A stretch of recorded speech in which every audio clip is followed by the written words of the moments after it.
또 거기에 맞는 은혜가 있기 때문에 그렇죠. 여러분 그렇잖아요. 누구는 100원짜리 가졌고 누구는 1000원짜리 가졌는데 100원짜리 가진 사람 말이에요. 우리 하나씩 버리자. 100원을 버렸어요. 여러분 1000원을 버리겠어요?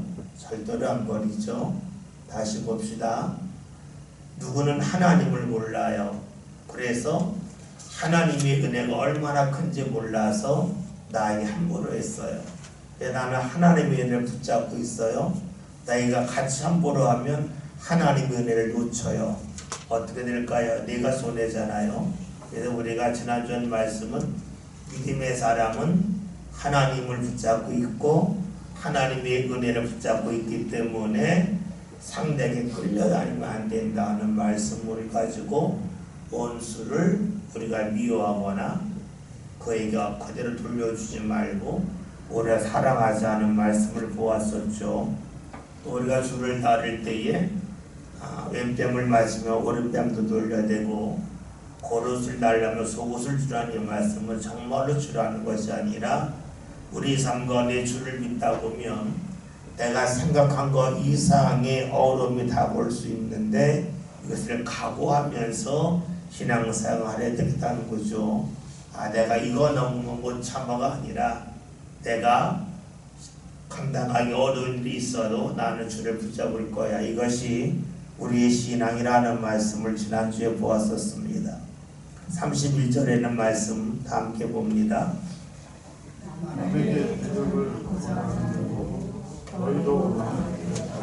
아멘. 우리 잘 아는 마태복음 7장 12절에 나와 있는 황금률에 관한 말씀이 오늘 누가복음에 다시 반복되고 있죠. 이 말씀은 사실은 우리 기독교만이 아니라 조금 유대한 사람이라면 누구나 다 한 말이에요. 왜냐하면 우리 인생에 가장 중요한 것이 무엇이냐. 내가 하기 싫은 것을 남한테 시키지 말라. 그리고 내가 하고 싶은 것이라면 상대하게끔 하게끔 하라. 이게 아주 일반적인 말이죠. 그런데 우리가 이 말씀을 보면서 무척이나 조심해야 될 것이 있어요. 그것이 무엇이냐면 과연 무엇이 대접일까 하는 거예요. 내가 좋아하는 것을 상대에게 주는 것이 대접일까? 그렇게 생각할 수가 있겠지만 우리 깊게 들어가 보면 그것은 때로는 폭력이 될 수 있어요. 생각해 보세요. 여러분이 매운 음식을 좋아해요. 내가 너무 좋아해요. 상대한테 대접할 때 매운 음식만 대접했어요. 어떻게 될까요?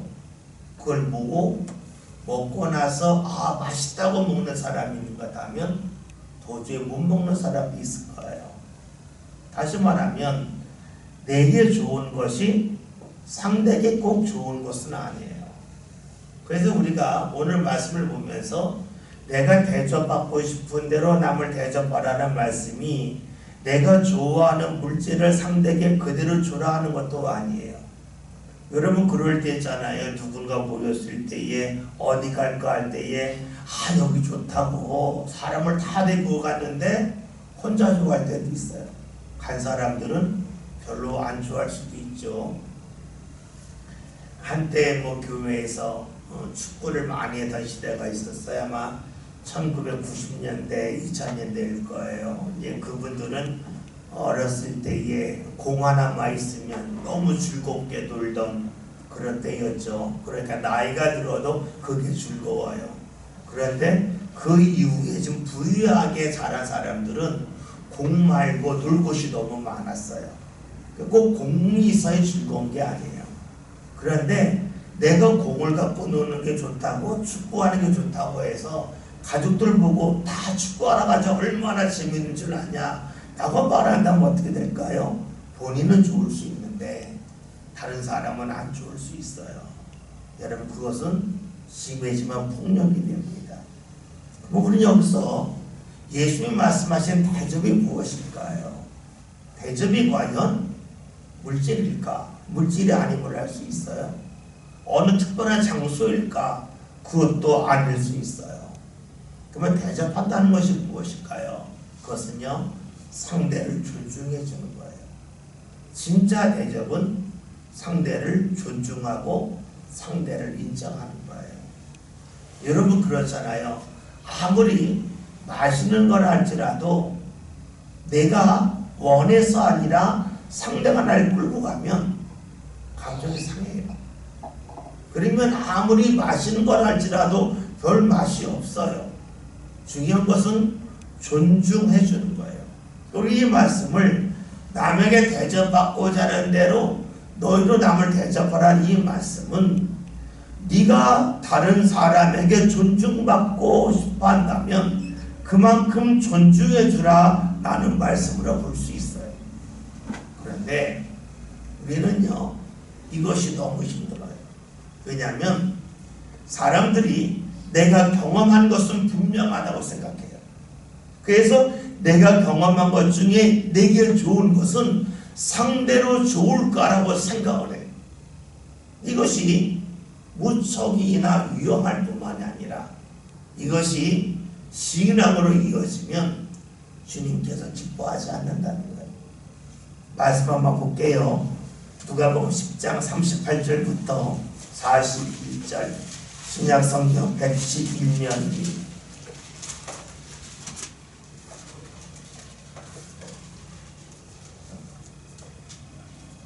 제가 38절 읽겠습니다. 그들이 길 갈 때에 예수께서 한 마을에 들어가심에 마르라라 이름하는 한 여자가 자기 집으로 영접하더라. 그에게 마리아라는 동생이 있어 주의 발치에 앉아 그의 말씀을 듣더니 마르다는 준비하는 일이 많아 마음이 분주한지라 예수께 나아가 이르되 주여 내 동생이 나 혼자 일하게 둔 것을 생각하지 아니하시나이까 그를 명하사 나를 도와주라 하소서. 주께서 대답하여 이르시되 마르다야 마르다야 내가 많은 일로 염려하고 고심이 많아. 다 같이 몇 가지만 하든지 혹은 한 가지만이라도 족하니라. 마리아는 이 좋은 편을 택하였으니 빼앗기지 아니하리라 하시니라. 아멘. 우리 말씀을 보면서 마르다의 심정이 이해가 돼요. 예수님은 혼자 계신 게 아니라 12 제자가 있었어요. 그러니까 예수님을 대접하려면 예수님 더하기 12명을 대접을 해야 돼요. 그러니까 어지간한 사람은 예수님을 자신의 집으로 모셔서 식사할 수가 없어요. 이게 마르다가 그 일을 한 거예요. 마르다가 그 일을 할 때는 큰 결심을 한 거죠. 예수님이 뭐 길거리에서도 주무시고 때로는 식사를 거르시니까 한 번쯤 식사하라고 식사를 대접하고 싶어서 예수님을 자신의 집으로 모신 거예요. 그리고 예수님에게 힘을 좀 주고 싶어서 열심히 요리를 하고 있는 거예요. 그런데 그의 동생 마리아는 이를 돕지 않아요. 그러니까 마르다가 이야기하잖아. 예수님, 대접을 해야 되는데 내 동생이 일을 하지 않아요.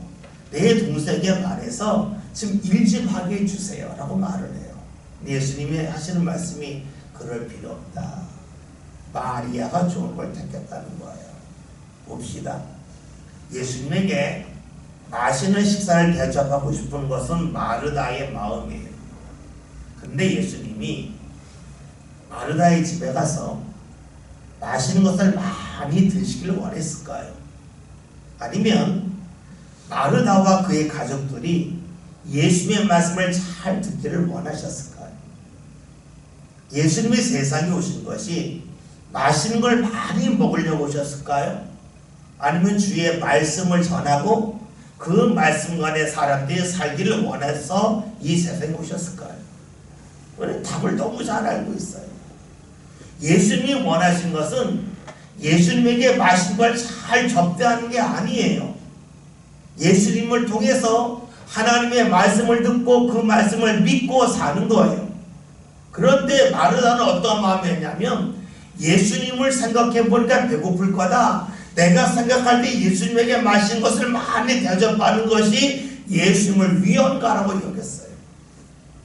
누구의 자리에서 본 겁니까? 자기 자리에서 본 거예요. 예수님을 정말로 생각했다면, 예수님을 정말로 잘 대접하려면 음식보다는 말씀을 잘 듣는 게 더 중요해요. 그런데 마르다는 그걸 몰랐어요. 근데 오늘 우리가 신앙생활 할 때는 그럴 수 있어요. 내가 좋아하는 것을 주님도 좋아하실 거라고 여길 때가 있어요. 뭐 지금은 거의 그런 일이 없죠. 예전에 신방할 때 보면 말씀 마치고 기도하잖아요. 기도할 때는 꼭 앉아 있겠다가 이런 분들이 있어요. 불 피러 가는 분들이 있어요. 주저앉아 불 피러. 기도하고 있는데 그 뭐예요? 목사님 잘 대접하고 싶다 그거예요. 그런데 목사가 신방과 뭘 한 게 아니잖아요. 하나님의 말씀 전하고 그 집에 복이 임하기를 위하여 기도하는데 그 기도를 듣지 않고 그 기도하는데 가지 않고 불 피러 가는 거예요. 뭐예요? 잘 대접하고 싶은 거예요. 그런데 그것은 자신의 기준이에요. 여러분 그렇잖아요. 우리가 누가 대접하러 갈다 할 때 뭐 좋아하세요? 먼저 묻는 게 맞지. 여기 갑시다 라고 말하면 다 쫓아가는 거예요. 이것은 상대를 존중하는 것이 아닙니다. 주님께서 무엇을 원하셨습니까? 그것은 존중하기를 원하신 거예요. 예수님은 사람이 죄인임에도 불구하고 존중해 주셔서 그들을 받아주신 거예요. 그리고 예수님은 그런 사람들이 하나님을 존중하기를 원했어요. 존중하는 것은 내 방법대로 하나님을 믿는 것이 아니라 하나님이 원하시는 방법대로 믿는 거예요. 누군가를 대접할 때에는 그 사람이 좋아하는 것을 대접해야지. 내가 원하는 방법대로 대접하는 것은 그 사람을 끌고 가는 거예요. 그것은 폭력일 수 있어요. 그런데요, 진짜 대접은 그러하지 않습니다. 우리가 신앙생활 할 때는 마찬가지예요. 하나님을 믿을 때는 마찬가지예요. 내가 원하는 방법대로 하나님을 믿는 것은 하나님을 잘 대접하는 게 아니에요. 하나님이 원하시는 방법대로 신앙생활 하는 것이 하나님을 잘 대접하는 거라고 볼 수가 있어요. 오늘 말씀을 그 각도로 본다면 예수님이 우리에게 그렇게 하셨고 우리들도 그렇게 하기를 원하신다는 것을 알 수가 있겠죠. 32절에는 말씀을 함께 봅니다. 너희가 만일 너희를 사랑하는 자만을 사랑하며 지켜할 것이 무엇이냐 죄인들도 사랑하는 자를 사랑하느니라. 아멘. 나를 사랑하는 자에게 사랑을 한다는 거예요. 다시 말하면 내가 사랑을 받았기 때문에 사랑한다는 거예요. 이것을 물질을 말하면 누구가 나에게 물질을 줬기 때문에 준다는 거예요. 다시 말하면 들이비친다는 거예요. 그러면 이런 사람은 어떤 사람이냐? 사랑을 받고 나서 사랑을 되돌려만 주는 사람은 그 사람은 늘 빚진 자예요. 사랑 받고 나서 주기 때문에 빚진 자예요. 여러분 우리가 살면서 빚지는 거 안 좋아하잖아요. 그런데 우리는 사랑함에 있어서 자꾸 빚지려고 해요. 내가 받은 게 없는데 내가 왜 줘? 그런단 말이죠. 이 결혼식이 참 어려워요. 결혼식 때 뭐 청첩 올 때가 있어요. 올 때가 있는데 상대가 우리 집에 안 왔어요. 그러면 어떻게 해요? 나도 안 가 그런단 말이에요. 나도 안 가 그래요. 우리가 일반적인 거예요. 그럼 어떤 마음이에요? 내가 받았으면 줘야 되는 거예요. 그런데 내가 볼 때 이 사람이 정말로 괜찮은 사람이 여기면 한 번쯤은 손해봐도 괜찮아요. 한 번쯤은 손해봐도 돼요. 여러분 때로는요 30년 40년 동안 친구를 지냈었는데 결혼식 한 번 때문에 관계가 어긋날 때도 있어요. 참 비유하잖아요. 부족 5만 할 수 있고 10만 할 수 있어요. 그런데 누군가한테 10만 원씩 뭐 사주고 나서 10만 원씩 얻어먹지 못했다고 화내는 사람은 없어요.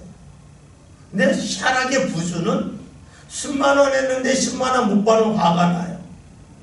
물론 상대가 예의가 없어서 그럴 수도 있고 나를 무시해서 그럴 수도 있어요.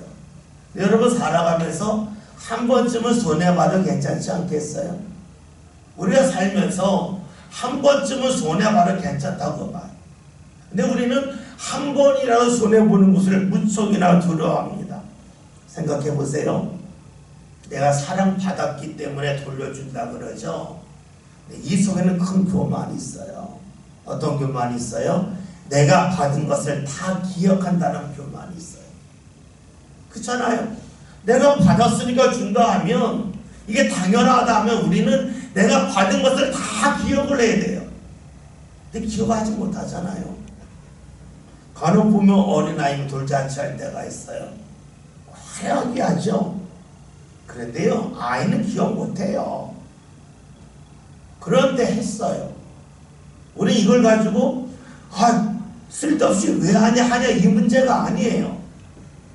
어린아이가 사랑받은 것을 자기 때문에 수많은 사람이 왔잖아요. 그 기억 못한단 말이에요. 오늘 우리들도 받은 사랑 중에 어린아이들 기억하지 못하듯이 내가 받은 사랑을 다 기억할까요? 다 기억하지 못해요. 근데 우리는 자꾸만 이런 말이에요. 나는 받은 만큼 돌려줘 그래요. 그것은 내가 다 기억한다고 하는 그런 전제가 있어야 돼요. 그러나 사람은요, 다 기억하지 못합니다. 기억하지 못할 뿐만이 아니라요, 때로는요, 해석을 제대로 하지 못해서 내가 사랑받은 줄 모를 때가 있어요. 제가 지난주 설교 시간에 말씀드렸잖아요. 여러분 다 그렇죠. 자녀들이 어렸을 때 집게 시켜놨을 때에 부모 중에 마음껏 먹는 사람이 어딨어요? 안 먹는단 말이에요. 그럼 아이 시커먹고 아이가 좀 더 크면 부모 안 먹냐 물어보고, 그게 묻겠냐면 부모는 좋으면서 나 배불러? 나 치킨 안 좋아? 이런 식으로 말하죠. 그런데 여러분, 그 말을 아이가 알까요? 그 말의 뜻을 모르잖아요. 그 말의 뜻을 알려면 한참 지난 다음에 부모가 되본 다음에 알아요. 다시 봅시다. 사랑을 받았는데 기억을 해요? 기억 못해요. 제대로 해석할까요? 제대로 해석하지 못해요. 근데 우리는 이런 걸 많이 해요. 나는 분명한 사람이라서 나는 받은 것은 반드시 되돌려줘 그래요. 사랑받았으면 난 사랑 반드시 갚어 그래요. 여러분, 철저한 교만이에요. 우리가 어떻게 받은 것을 다 갚겠어요? 사람과의 관계만 그런 건 아니잖아요. 내가 하나님의 사랑받은 줄 내가 지금 알까요? 모를까요? 아는 사람도 있지만 모르는 게 너무 많아요. 올해 표징 여러분, 내가 가는 길을 그가 아신다 그랬잖아요. 우리는요, 내가 가는 길 속에서 주님이 나를 인도하고 계신데 정말로 인도하냐는 질문 상당히 많이 몰라요. 주님은 나를 사랑하고 계신데 사랑받지 않다고 생각해요. 이것이 사람의 모습이에요. 오늘 예수님 하신 말씀이 만일 너희를 사랑하는 자만 사랑하면 칭찬할 것이 무엇이냐. 다시 말하면 너희가 기억하는 범위에서 사랑한다면 그것이 과연 옳은 일이겠냐는 거예요. 우리 기억 완벽하지 않습니다. 그러기에 우리가 내가 받은 만큼 사랑하겠다 하는 것만큼 어리석은 말은 없다고 할 수 있겠죠. 여러분, 신앙의 사람은 어떤 사람일까요? 끌려다니는 사람일까요? 끌고 다니는 사람일까요? 신앙의 사람은 끌려다니는 사람이 아니에요. 끌고 가는 사람이에요. 이 끌고 간다고 그러면 이렇게 생각해요. 내 옆에 누가 있으면 내가 끌고 가야지, 이런 생각하실 수 있어요. 근데 그런 끌고 감이 아니에요. 신앙의 사람은 끌고 간다고 하는 것은, 신앙의 사람은 내 안에 욕망이 있고 내 안에 믿음이 있는데 믿음의 욕망을 끌고 가는 거예요. 이것이 신앙의 사람이에요. 내가 내 눈에 보이는 사람을 끌고 간다, 끌고 가지 않는다, 이런 개념이 아니에요. 내 안에 욕망이 있잖아요. 내 안에 믿음이 있잖아요. 바울의 고백대로 한다면 내 육체의 몸이 있고 내 마음의 몸이 있어요. 내가 원하는 것이 있고 내가 희미하지만 주님이 나에게 원하시는 것이 무엇인지 아는 게 있어요. 주님이 원하시는 것을 전혀 모를 때도 있지만 희미하게는 알 때가 있어요. 여러분, 이 둘 사이에서 무엇이 끌고 가야 돼요? 내 욕망이 끌고 가면 신앙의 사람이 아니에요. 신앙의 사람은 내 안에 있는 마음의 법이, 주의 말씀과 감동이 나의 욕망을 끌고 가는 거예요.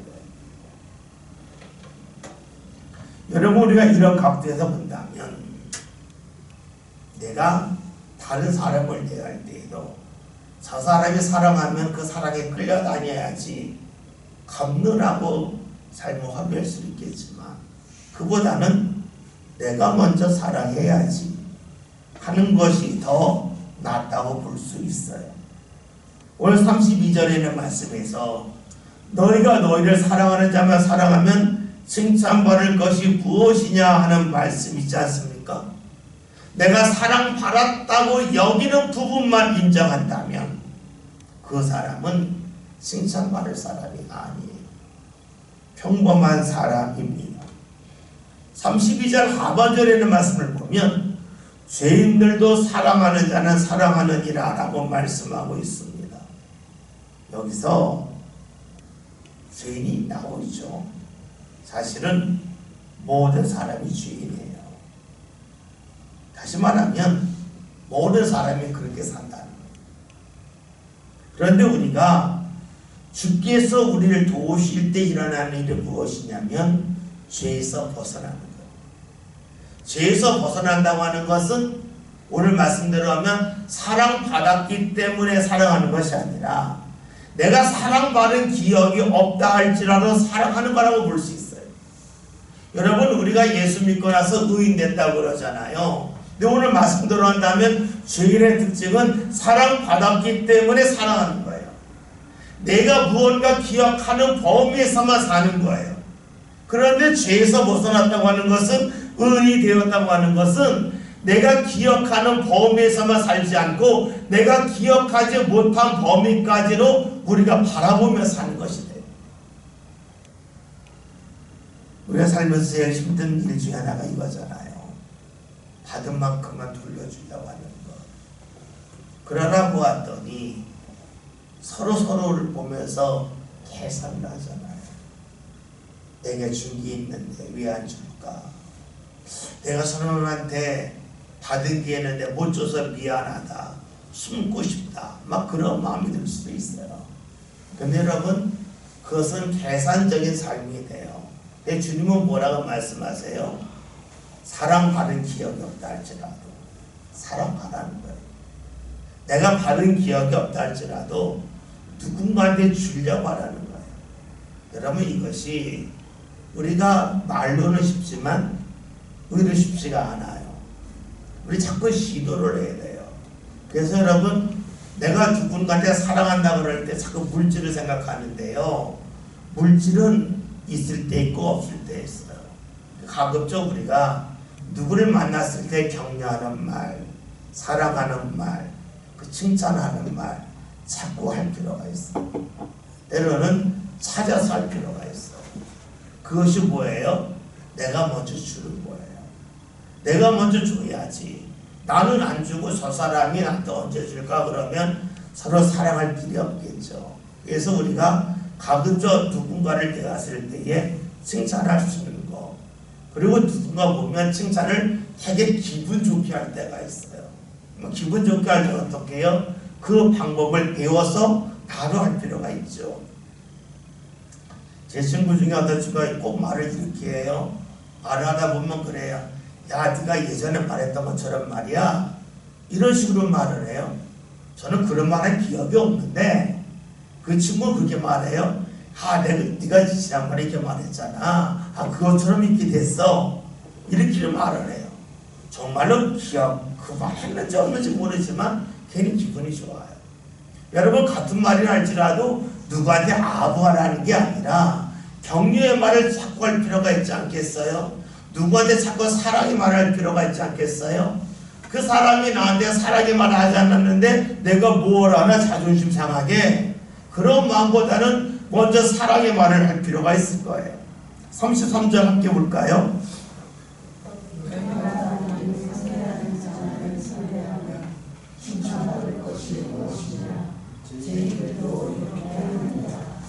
네. 이 말씀도 같은 말씀이죠. 나에게 잘해준 사람이 있어요. 잘해준 사람에게만 잘하려고 하는 것은 바람직하지 않다는 거예요. 말씀드렸잖아요. 내가 다 기억하는가. 또 하나, 내가 그 사람의 의도를 충분히 알고 있는가 하는 거잖아요. 간혹 이럴 때 있어요. 누군가한테 이제 농담할 때 있잖아요. 농담할 때는 대부분 이제 처음에는 이렇게 좀 별 얘기 아닌 것 같다고 나중에 좀 기분 좋은 이야기하고 그러잖아요. 때로는 약간 상대를 약간 좀 우스개처럼 보이다가 나중에 반전하는 게 웃음이잖아요. 근데 이럴 때가 있어요. 농담을 끝까지 해냈는데 누군가 끼어들어서 중간에 딱 멈출 때가 있어요. 참 민망해요.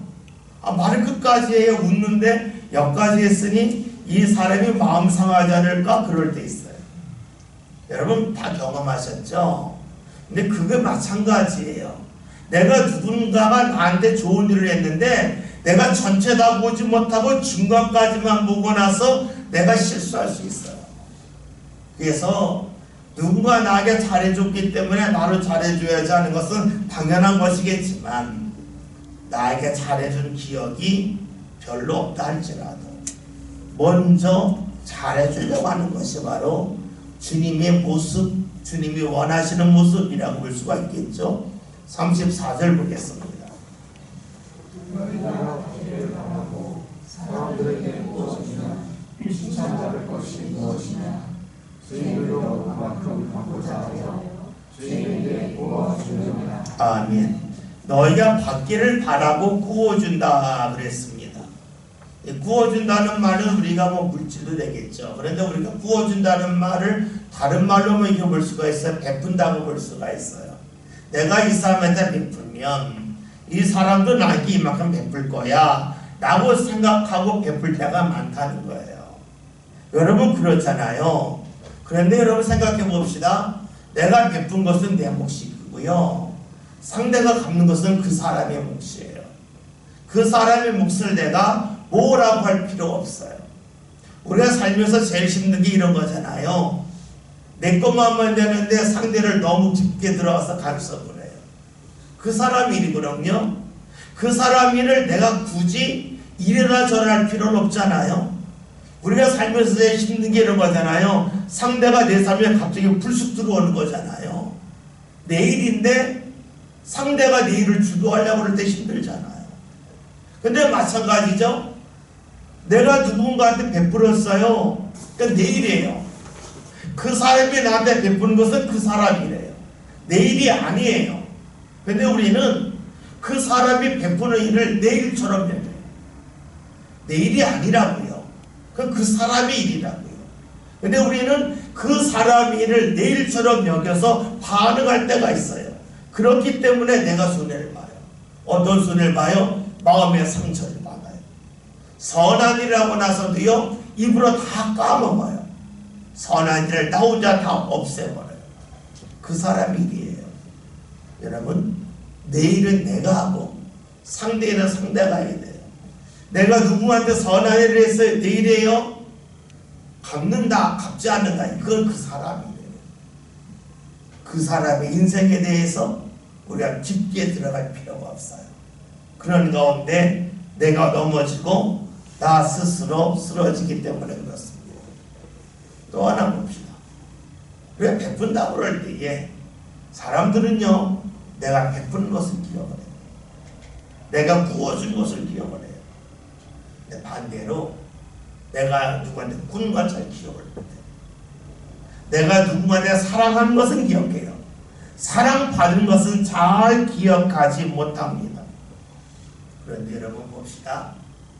그리고 누구한테 베푼다고 그럴 때에 내 자리에서 베푸는 것과 그리고 상대가 나에게 베푸는 것은 달라요. 왜 다르냐면 경제적인 여건이 달라요. 시간적인 여건이 달라요. 그리고 물질을 갖고 있는 사용할 수 있는 범위로 달라요. 여러분 그렇기 때문에 내가 베푼 만큼 받으려고 하면 어리석은 사람이 됩니다. 우리가 누구한테 베풀었을 때에 내가 베푼 만큼 받아야지 하면은요, 상대할 사람이 별로 없어져요. 우리는 살아가면서 베푼 거에서 잊을 필요가 있어요. 그것이 복이에요. 예수님 말씀하시죠.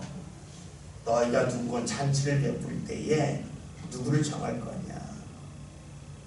너희에게 갚을 수 없는 사람을 정하라. 왜 그럴까요? 그리해야 하늘에서 상이 크기 때문이라는 거예요. 땅에서 상을 다 받고 나면 이미 그 상에 대한 조력이 다 지워져서 하늘에서 어떤 상을 받겠냐는 말씀이죠. 말씀 찾아볼게요. 누가복음 14장입니다.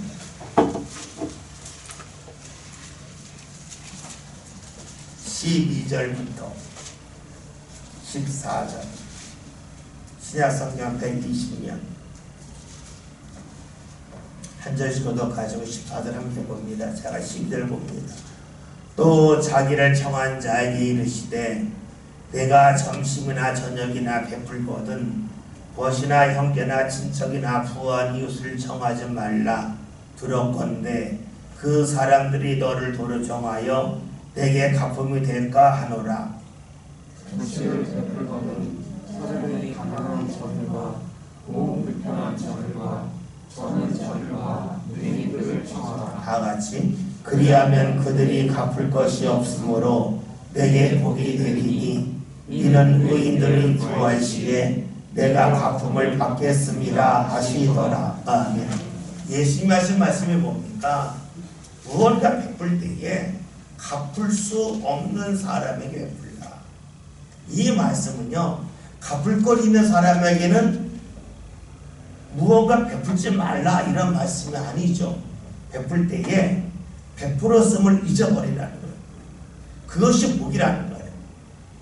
베풀었음을 잊어버렸을 때에 받을 생각을 하지 않게 되고, 받을 생각하지 않게 될 때 못 받은 게 많아지고, 못 받은 게 많아질 때 오늘 말씀대로 하면 하늘에서 상이 크다 하는 말씀으로 볼 수가 있습니다.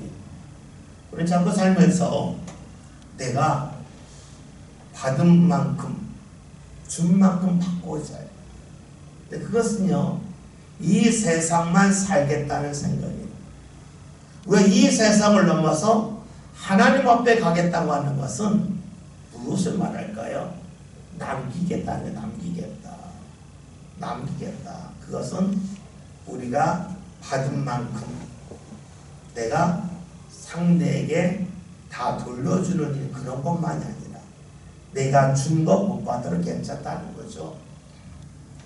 정확하지는 않지만 아마 러시아의 유명한 소설가 도스토옙스키인가요? 그 사람의 소설 중에 양파뿌리라고 하는 소설 중에 이런 거 있을 거예요. 판과 양파뿌리인데요. 어떤 사람이 하나님 앞에 갔는데 남한테 준 게 하나도 없더래요. 근데 옆집 사람에다가 파 한 뿌리 줬나 봐요. 한 뿌리 줬더니 하나님께서 이 팥뿌리 붙잡고 천국 갈 때에 이거 붙잡고 올라오라. 그랬더니 이 팥뿌리를 잡는데 그 사람만 잡는 게 아니라 그 식구 다 잡고 올라가는데 그게 온전하겠어요? 하나님께서 우리에게 원하시는 것은 남에게 베푸는 것, 남에게 줬는데 받지 못한 것이 하나님 나라가는 끈이 된다고 하는 아마 그런 내용이었던 것 같아요. 우리의 삶이 그렇잖아요. 내가 못 받았을 때 괜찮다. 내가 못 받아도 괜찮아. 왜요? 줄 수 있잖아요. 제가 이렇게 목회를 하면서 깨달은 것이 하나 있어요. 제 주위에 있는 목사님들이 여러 분 계신데 목사님들 중에서 참 주기 좋아하시는 분들이 계시고 또 어떤 분들은 참 주는데 조금 인색하신 분들이 계세요. 제가 한 곳에서 오랫동안 목회하다 보니까 주위에 있는 목사님들을 오랫동안 보다 보니까 성격을 대강 알잖아요. 참으로 놀라운 것은요, 주기 좋아하는 목사님들은 은퇴하시고 주시더라고요. 그런 여건이 되더라고요. 그리고 자녀들도 좀 괜찮게 풀리더라고요. 근데 주는데 정말로 인색하신 분들이 있어요. 별로 안 좋아요. 별로 안 좋아요. 이것은 뭐 제가 전체 다 통계난 건 아니지만 정말로 그래요. 우리의 삶이 여러분, 내가 준 것, 내가 헌신한 것, 여러분 이것에 대해서 감사하면 좋겠어요. 우리가 교회에서 무언가 준다 그럴 때요, 물질도 주고 시간도 주는 것도 있지만요, 남이 하기 싫은 일을 하는 것도 주는 거예요. 그렇잖아요. 누군가 할 일이잖아요. 하고 싶지 않은 일이잖아요. 여러분 그 일을 내가 한다고 하는 것은 다른 사람에게 근심을 거두어 주는 거고 다른 사람의 수고를 내가 덜어주는 거잖아요. 그래서 우리가 힘든 일이 있을 때에 내가 하겠다. 여러분 이것도 큰 배품으로 볼 수 있을 거예요. 35절 함께 보겠습니다. 오직 너희의 원수를 사랑하고 선대하여 아무것도 바라지 말고 구원하자. 그리하면 너희 상이 클 것이요 또 지극히 높으신 이의 아들이 되리니 그는 은혜를 모르는 자와 악한 자에게도 인자하시니라. 아멘. 말씀이 어떤 말씀이에요? 말씀의 결론이라고 볼 수 있잖아요. 원수를 사랑하고 선대하고 아무것도 바라지 말고 주라. 이게 원수라고 하는 것은요, 내게 무언가 서운하게 한 사람, 내가 줬는데 안 줬잖아요. 그러니까 끝할 수도 있지만 그래도 줄래. 여러분 이것이 바로 원수 사랑으로 볼 수 있어요. 아무것도 바라지 않고 주었기 때문에 또 줄 수 있어요. 근데 오늘 성경에서 무엇을 말씀해요? 이것이 바로 주의 모습이라는 거예요. 맨 마지막에 있잖아요. 그는 은혜를 모르는 자와 악한 자에게로 인자하시니라. 은혜 받고 기억하는 사람이 있고 기억하지 못하는 사람이 있어요. 은혜 받고 이를 기억해서 어떻게 해서든지 은혜에 보답하는 사람이 있는가 하면, 은혜 받고도 은혜 받은 줄 몰라서 보답하기는커녕 오히려 범죄하는 사람이 있어요. 그럼에도 불구하고 주는 그에게 인자하시다, 베푸신다는 거예요. 그러니까 오늘 성경 말씀이 이래요. 내가 누구에게 계속해서 베풀 수 있다면, 계산하지 않는다면 그것은 바로 주님을 닮은 거다. 주님을 닮았다고 하는 것은 오늘 말씀에서는 35절 그리하면 너희 상이 될 것이요 또 지극히 높으신 이의 아들이 되리니. 하나님의 아들이 된다, 자녀가 된다고 하는 것이 무엇일까? 그것은 주님의 성품을 닮아가는 거라는 거예요. 성품을 닮았다고 하는 것을요, 우리가 조금 물질적으로 보면 이렇게 볼 수 있어요. 손발에 맞는다고 볼 수 있어요. 우리가 마음이 맞는다는 말을 다른 말로 손발에 맞는다 그러잖아요. 누구하고 일하다 보면 이 손발이 안 맞아 그래. 이건 뭐야? 이게 마음이 달라. 내가 이쪽을 주는데 너는 왜 이쪽을 못 받아 이거잖아요. 그러니까 마음이 맞는다는 것은 손발이 맞는다는 말씀이에요. 이 말씀은요, 하나님과 우리의 관계를 보면 참 기막힌 말씀이에요. 하나님과 내가 마음이 맞으면 하나님과 내가 손발이 맞아요. 하나님과 내가 손발이 맞는다는 것은 하나님의 은혜 주실 때 은혜를 척척 받는다가 돼요. 손발이 맞지 않은 사람, 어떤 사람이 하나님의 은혜 주실 때 은혜를 잘 못 받는 사람이에요. 그게 사람과 관계 보면 알잖아요.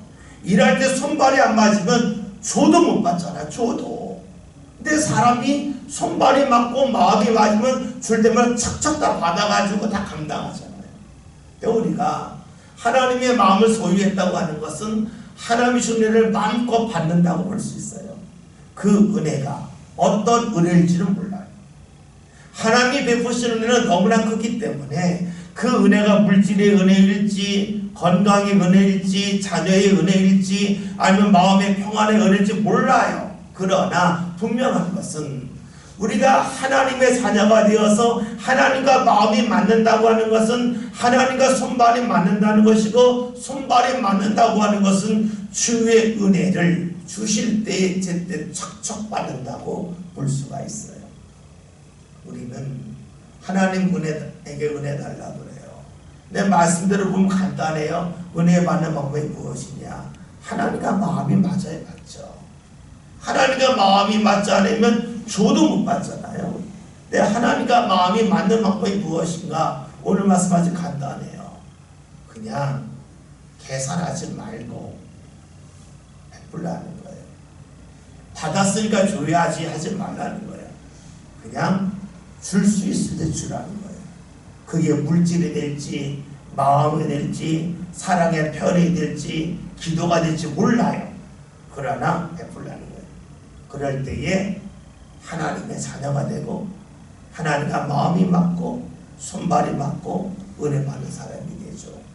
저와 여러분 주일마다 사모합니다. 하나님과 손발이 맞는 하나님과 마음이 맞는 사람 되기를 위하여 꼭 기도할 뿐만이 아니라 그러한 자리를 향해 나갑시다. 때로는 손해 나는 것 같아도 하나님 은혜 주시면 그 손에 하나님께서 채우실 거예요.